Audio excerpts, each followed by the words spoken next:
മരുഭൂമിയിൽ തളരാതെ ഞാൻ മരുന്നു നിൻ കൃപയാൽ. ഒരു നാളും നീ പിരിയാതെ കരുതുന്നു കൺമണി പോ. സെഖര്യാവ് 2:8 നിങ്ങളെ തൊടുന്നവൻ അവൻ്റെ കൺമണിയെ തൊടുന്നു. ദൈവജനത്തെ ദൈവത്തിൻ്റെ കൺമണിയോട് ചേർത്ത് ചിത്രീകരിക്കുകയാണ് ഇവിടെ. ശരീരത്തിലെ ഏറ്റവും മൃദുവും ദുർബലവുമായ ഭാഗങ്ങളിൽ ഒന്നാണ് കൺമണി. ചെറിയ ഒരു കാര്യം മതി കൺമണിക്ക് ക്ഷതമോ മുറിവോ അസ്വസ്ഥതയോ ഉണ്ടാകുവാൻ. ദൈവജനത്തിൻ്റെ ദുർബലതയെ ഇത് സൂചിപ്പിക്കുന്നു. എന്നാൽ ഇത് ശരീരത്തിൻ്റെ പ്രധാന ഭാഗമായതുകൊണ്ട് സുശക്തമായ പ്രതിരോധ സംവിധാനങ്ങളും ഒരുക്കപ്പെട്ടിട്ടുണ്ട്.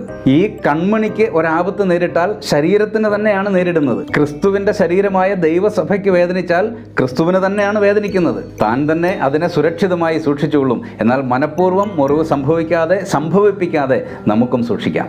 പ്രാർത്ഥിക്കാം. പരിശുദ്ധ പിതാവേ, അങ്ങയുടെ കൺമണി പോലെ ഞങ്ങളെ സൂക്ഷിക്കുന്നത് കൊണ്ട് നന്ദി. അറിഞ്ഞുകൊണ്ട് മുറിവോ ക്ഷതമോ ഉണ്ടാകാതെ ശ്രദ്ധയോടെ ജീവിക്കുവാൻ കൃപ നൽകണമേ. ക്രിസ്തുയേശുവിൻ്റെ ധന്യനാമത്തിൽ തന്നെ ആമേൻ.